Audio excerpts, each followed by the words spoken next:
Okay, good evening, everyone. Before we start with the evening chanting, there's two dedications here. And so this is one from Enagaraka Atsuko.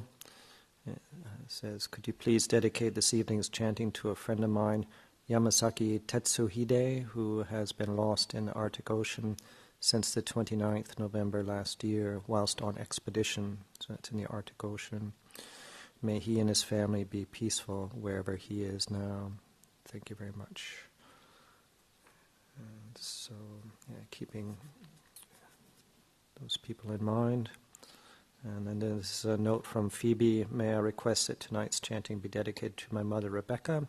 She passed away 1 year ago today. So it's a very poignant day. So keeping people in mind. So.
This evening, I thought we would chant the fire sermon, which is on page 25 of the light brown color chanting book.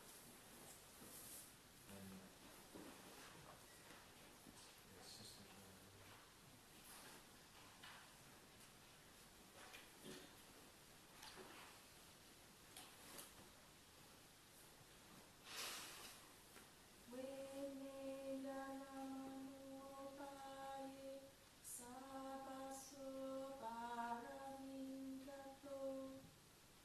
Amoga wachano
Jatiya jara marane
Suttawa Ariya Savako Chakusmin Pini Bindati Rupe Supini Bindati Chaku Vinyane Pini Bindati Chaku Sampase Pini Bindati Yampidam Chaku Sampase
this being full moon, on these full moon nights and new moon nights, there's the opportunity for members of the lay community, members of the lay residents, lay support team, people wishing to formally request the 3 refuges and 8 precepts.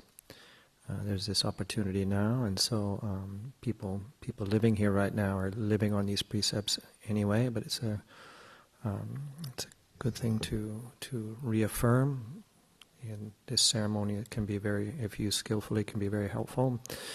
People joining us just for the evening. Also, maybe you wish to determine this just for the evening.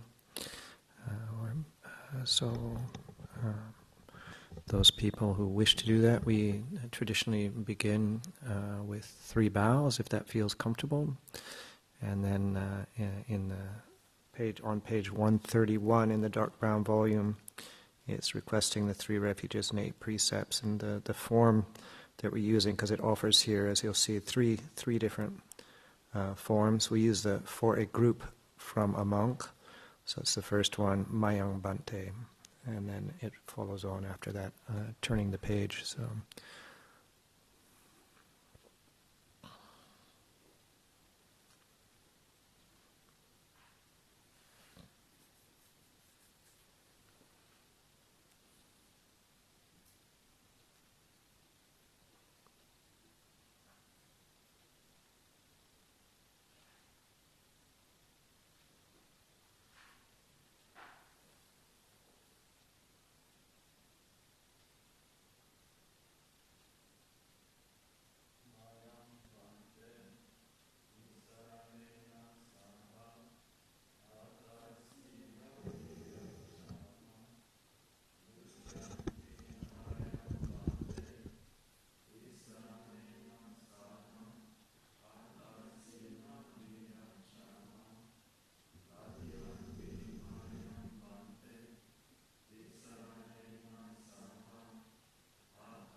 Namo tassa bhagavato arahato samma sambuddhassa.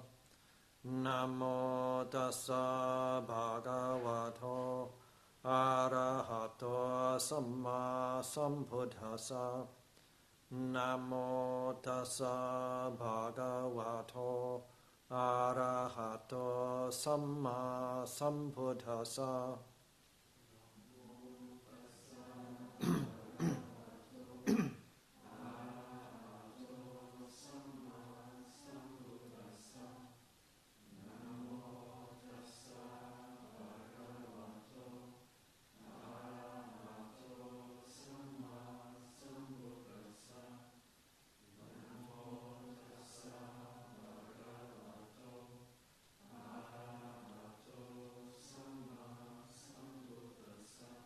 Buddhaṃ saraṇaṃ gacchāmi. Dhammaṃ saraṇaṃ gacchāmi. Saṅghāṃ saraṇaṃ gacchāmi. Dutiyampi Buddhaṃ saraṇaṃ gacchāmi.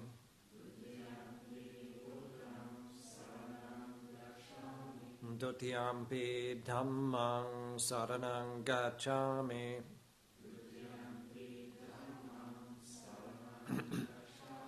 Dutiyampi Saṅghāṃ saraṇaṃ gacchāmi.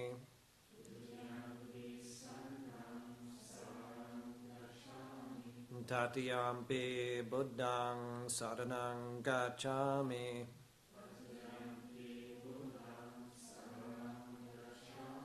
Tatiyampi Dhammaṃ saraṇaṃ gacchāmi.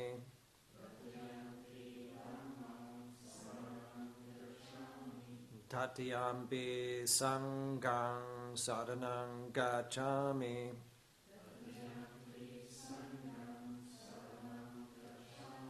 Tisarana Gamanang Nittitaṃ. Panatipata Veramani Sikkhapadang Samadhiyami.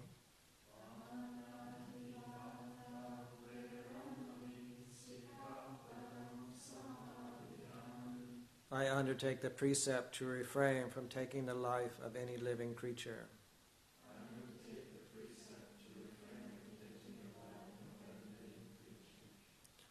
Adinna dana veramani sikkhapadang samadhiyami.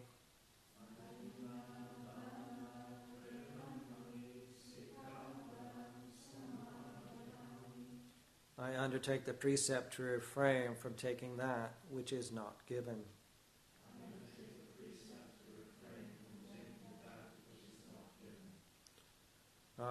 Brahmacharya veramani sikkhapadang samadhiyami.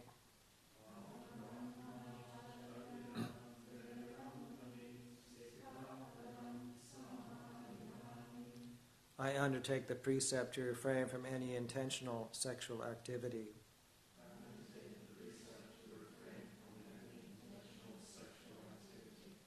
Musavada veramani sikkhapadang samadhiyami.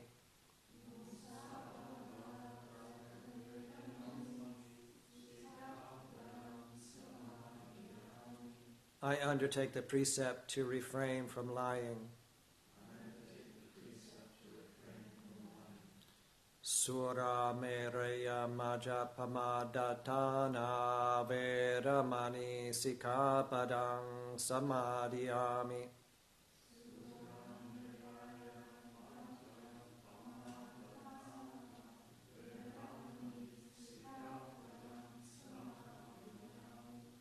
I undertake the precept to refrain from consuming intoxicating drink and drugs which lead to carelessness.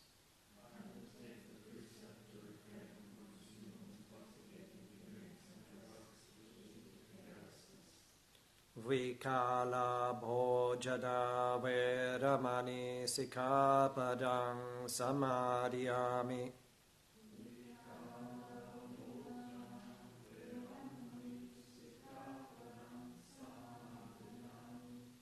I undertake the precept to refrain from eating at inappropriate times.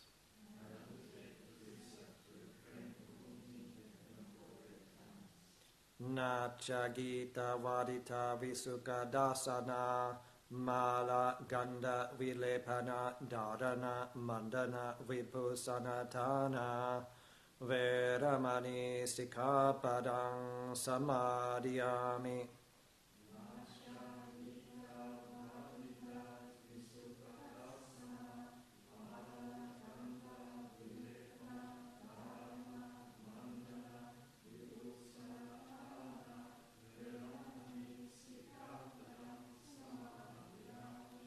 I undertake the precept to refrain from entertainment, beautification, and adornment.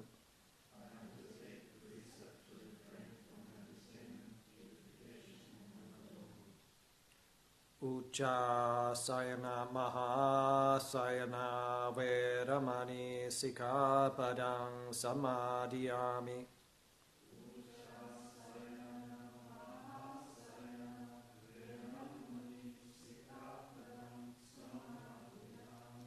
I undertake the precept to refrain from lying on a high or luxurious sleeping place.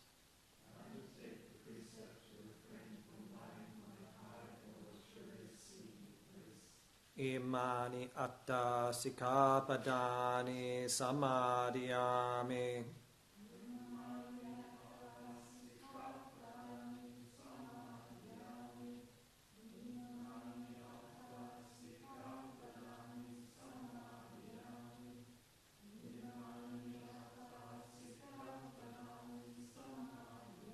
Yemani atta sikkhapadani silena sugatinyanti silena bhoga sampada silena nibbuttinyanti tasma silang visotaye.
Namo tassa bhagavato arahato samma sambuddhassa. Namo tassa bhagavato arahato samma sambuddhassa.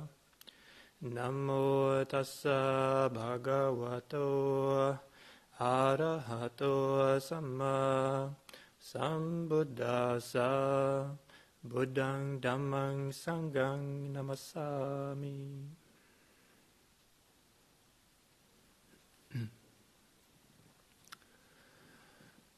Okay, so very welcome to this evening meditation session and chanting, and also some reflections on the Dhamma, on the practice of Dhamma.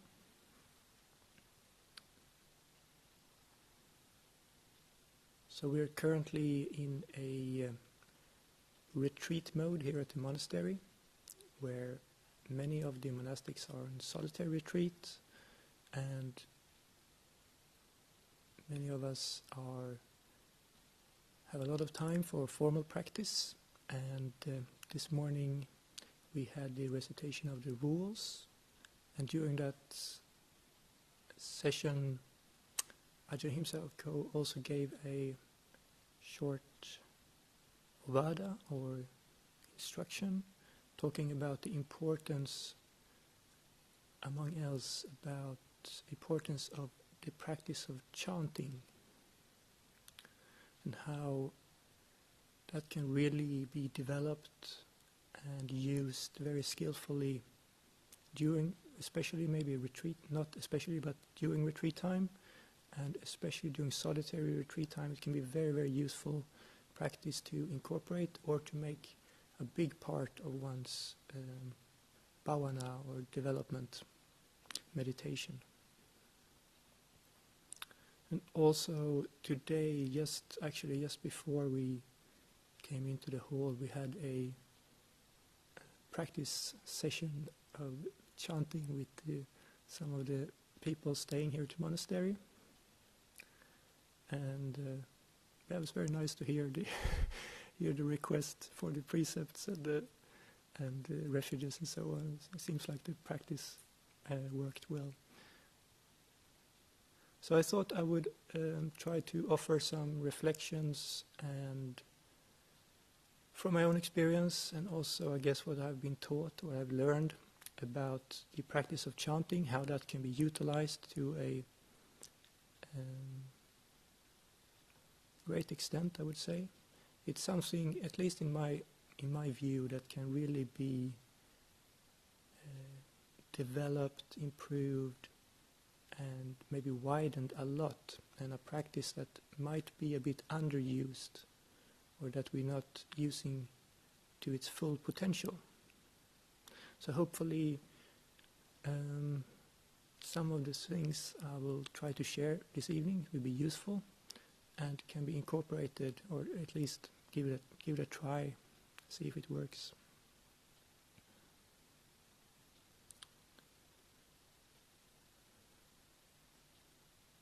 So first of all, just like we did this evening, it's very common that chanting is used as a preliminary to meditation. So this evening we chanted the fire sermon. It's one of the early discourses of the Buddha. And as you probably notice, one of the first things that happens is that it sets the atmosphere of the place, and it really takes us towards the spiritual. So we might have come from a busy day, we had a lot of responsibilities, a lot of things going on, and still a lot of those things might be spinning around in the mind, and it might be difficult to go from that and just directly to focus on a subtle object like the breath. And then it can be a very helpful thing to start off with chanting practice. And this can really help to calm the mind and to switch the mind from maybe a more engaged mode or engaged in various responsibilities to a spiritual mode where we reflect on, or we use the words of the Buddha to direct the mind towards these values and these reflections.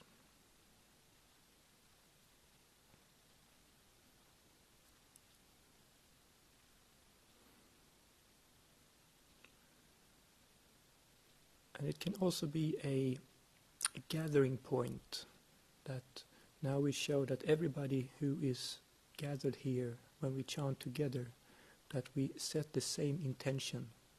Everybody has the same kind of thoughts, we hear the same words being spoken, and we enter into the same mode. So it sets the group dynamic to a certain mode, that we all enter this mode of thinking, of these kind of reflections. So we can feel a sense of unity around that, and that we know that everybody in this room is now considering the same words, or now on the same page, maybe even in the chanting book, and to feel a sense of community around it.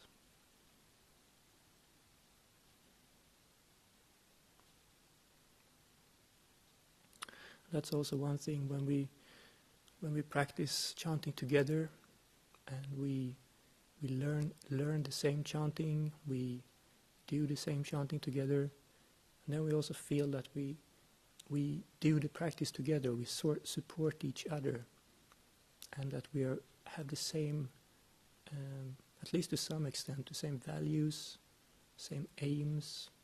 We're trying to develop the same qualities. And this can be, to me at least, can be very inspiring actually, just to have a group of people chanting very profound words or very beautiful words.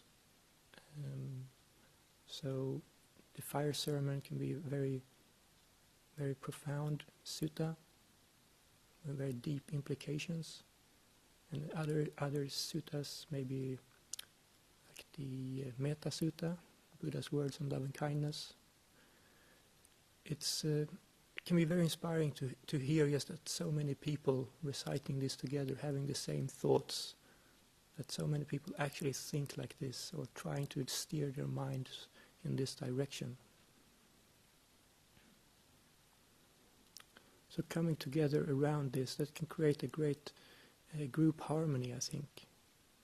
Doing something together, also trying to harmonize the voices, to follow the lead voice, and trying to, maybe somebody's trying to lead and others follow, and at other times we follow and somebody else leads. So we find a way of working together, and also to listen to each other. So we listen to the other voices of the people in the group and try to set the same pitch, the same tone, and try to adjust our volume so we don't dominate too much, and so on. So to listen to others and adapt to others and working together, all these aspects can also be incorporated in the practice of chanting. So it can create a sense of community, doing something beautiful together.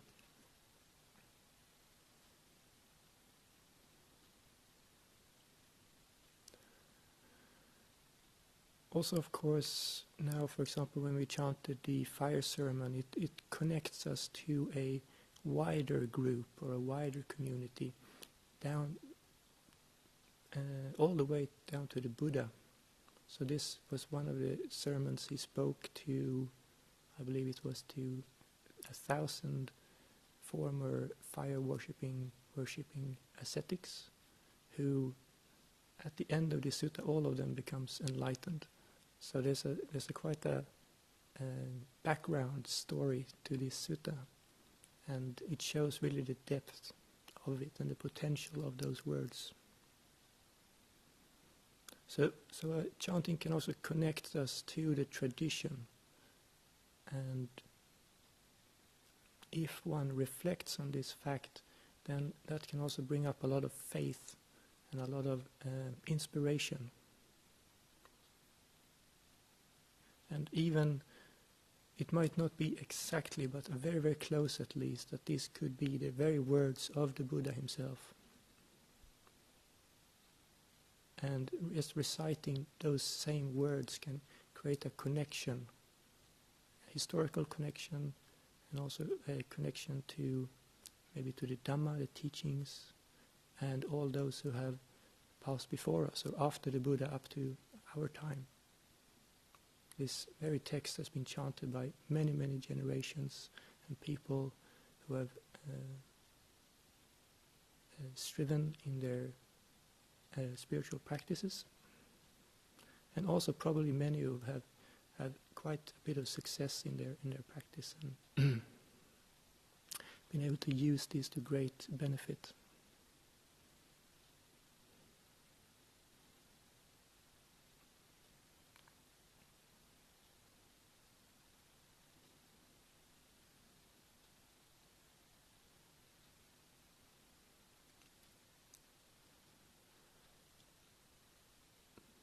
Another very important aspect to the practice of chanting is of course the development of certain qualities. So in the Buddhist path we try to develop the wholesome and let go or abandon the unwholesome in order to purify, develop the mind so that it can get closer and closer to the awakening or liberation. In one of the recent sutta classes, we have study classes here at the monastery, we talked about what's called the Bodhipakya Dhammas, or the qualities that are conducive or leading towards enlightenment or awakening. And they are 7 sets of different lists of qualities, that these qualities are what will lead or condition the awakening experience. So to develop these to higher degrees. And the most famous probably of these lists is the Eightfold Noble Path, which probably most of you know what those factors are. And my point being that many or most, or maybe even all of those 37 factors can be developed or enhanced through the practice of chanting. So in various ways we can use chanting to develop our minds, purify our minds. So the first example I already talked about. So we have many different metta chants, or loving kindness chants that we do regularly. So the Metta Sutta, for example, the reflections on universal well-being. And this is naturally part of the Metta Bhavana, so development of friendliness, kindness, loving kindness. So by using these chants and by reflecting on the words in the chants, we can start to arise the feeling of metta in our hearts. So that's a little bit of a skill there as well, that when we do the chanting, how do we actually make that into a mind state? So how do we draw the words into the heart and make that how we feel, or our emotional state? Try to arise and create not only the words but actually the feeling and the state of metta. So this is something we really can develop. So while we chant, how do we actually feel what we chant? And that's something we can practice with and develop and cultivate. And it's a skill.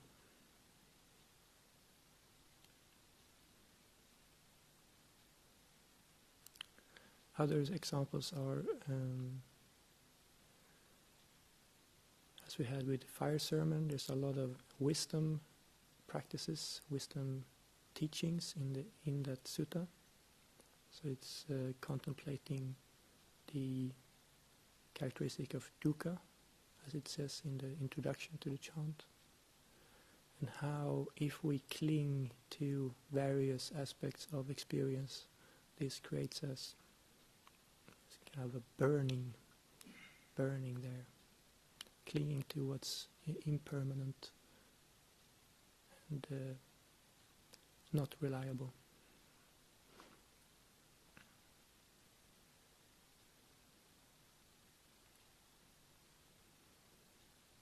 And it goes on to show that how we also can view things in order to reach a sense of nibbida or disenchantment, or how we get free of that clinging, how we drop that clinging. So the very words also includes instructions on how we can view phenomena in order to let go of clinging.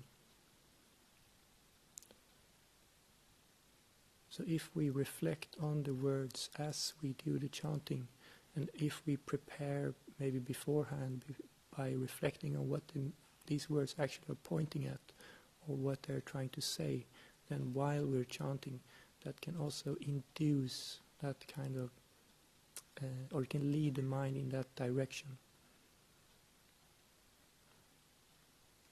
So many of our chants in the chanting book are wisdom reflections. We have also, for example, the 5 subjects for frequent recollection, which talks about aging, sickness, death, impermanence, being separated from what we love, and also about karma, how karma affects us in various ways.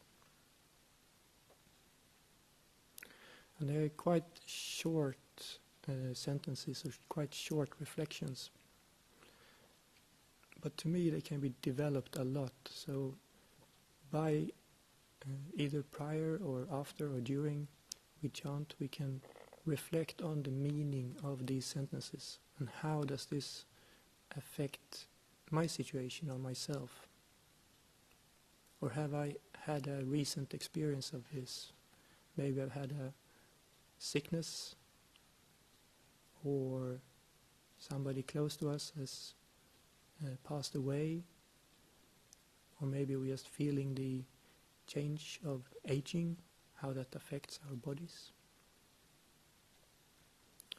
So always trying to relate it back to experience, to things that are relevant to us, and things that have meaning for us, because then these chants also take on meaning,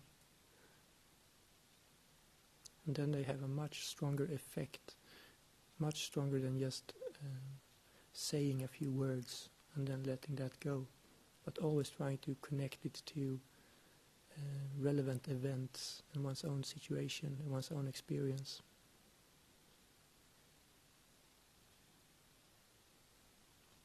What does this mean for us?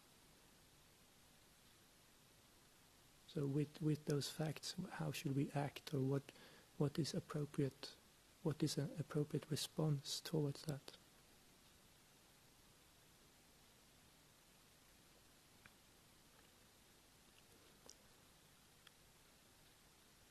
So I think there's a great skill to be developed there, so how to use these chants, how to use these reflections for the most benefit, or how can we use them so they actually have an effect on our minds, and not just reciting the words. And then when we connect these words with more and more meaning, more and more reflections over time, more and more associations, then as we chant that, then those things tend to arise in the mind and become more and more powerful and has a greater effect.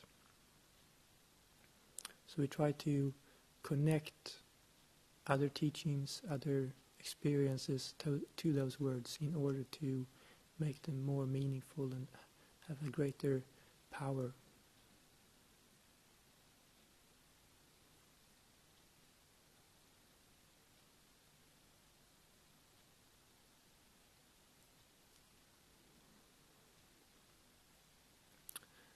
Another way to use chanting is to develop sati and samadhi. So it's mindfulness and concentration, or collectedness, or focus. So mindfulness is quality or parts of that quality is to be able to keep something in mind and to recollect things. And obviously, if we memorize chanting, we need to be able to recollect them, keep with the words, keep with the chanting, keep focused. And remember maybe all these different associations to the words. So we train our memory. And also by staying with a chant for a longer time, the mind starts to collect around that very activity of chanting. So one common practice in monastic life is to learn to recite the disciplinary rules or the patimokkha rules, to memorize that. And that takes about 40 to 50 minutes to recite the whole set of rules. And it takes quite a lot of focus in order to stay with a recitation for that long. And then when you do so, you can definitely feel a difference in focus of the mind, comparing when you start, before you start, and then after you finish. That the mind has really become more focused, more clear, by just staying with the words. This can be a somewhat easier way to develop concentration compared to, for example, using the breath. It can be quite easy to get distracted, to start thinking, to lose one's focus. With chanting it can be easier because you notice very quickly if you're not chanting anymore, or if you lose track of what you're saying, or maybe if you're chanting in a group, you will notice that you're chanting something completely different from the rest of the group. So it can be a very good way to either to initially develop concentration and then move on to maybe breath meditation or other more subtle objects, or just as a practice in itself. And many people use this in conjunction or together with walking meditation. That can also be very, very good practice. We walk back and forth and then do chanting at the same time, or memorizing texts at the same time. That can help focus the mind during walking meditation, which otherwise it can be a little bit easier also to get distracted when walking, if there's things happening around you, or there's birds, or there's a car coming, or whatever happening. But if you have the aid of a chant, that can help the mind keep focused, keep collected. At the same time, that can be a very energizing practice. So walking obviously can be energizing, and then also the chant itself, when one puts energy into the chant, that can be brightening to the mind, energizing. So if the mind is a bit dull or tired, this can be a good way to wake up, get energy. And then when the mind is more energized, then maybe go back to sitting meditation again.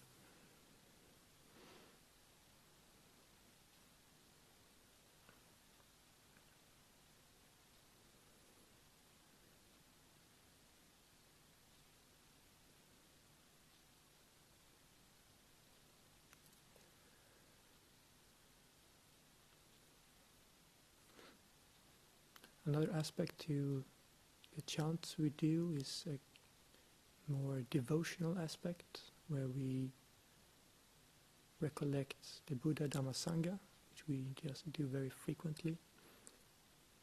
And this also, as we talked about before, can connect us to the tradition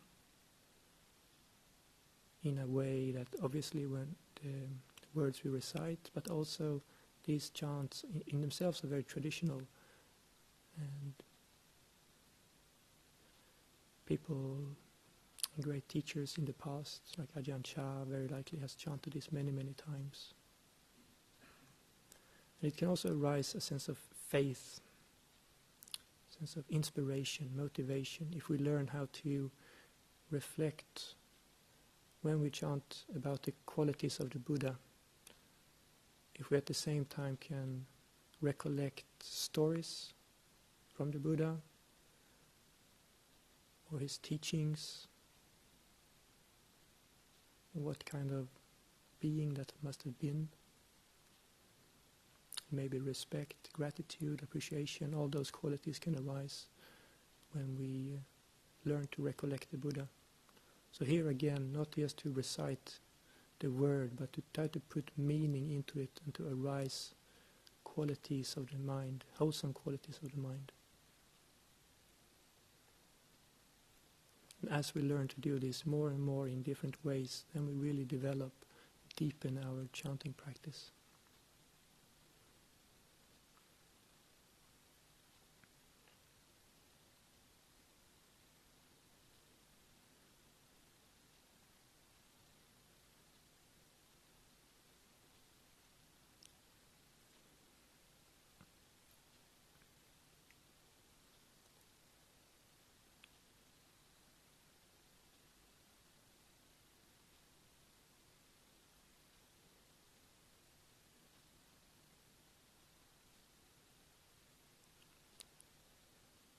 So maybe that's enough for this evening, but I hope it has been of some use and hopefully inspires to pick up or maybe develop or try to improve our chanting, and to also have a sense of appreciation for this very traditional practice, and also I think we can feel a sense of joy when we hear other people chant.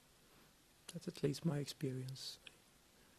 And when you hear other people chanting very profound or beautiful words, it can arise a sense of joy in other people as well, and that can be an additional benefit. So hopefully that's something we can all share in and to develop together, and to really make good use of during this winter retreat.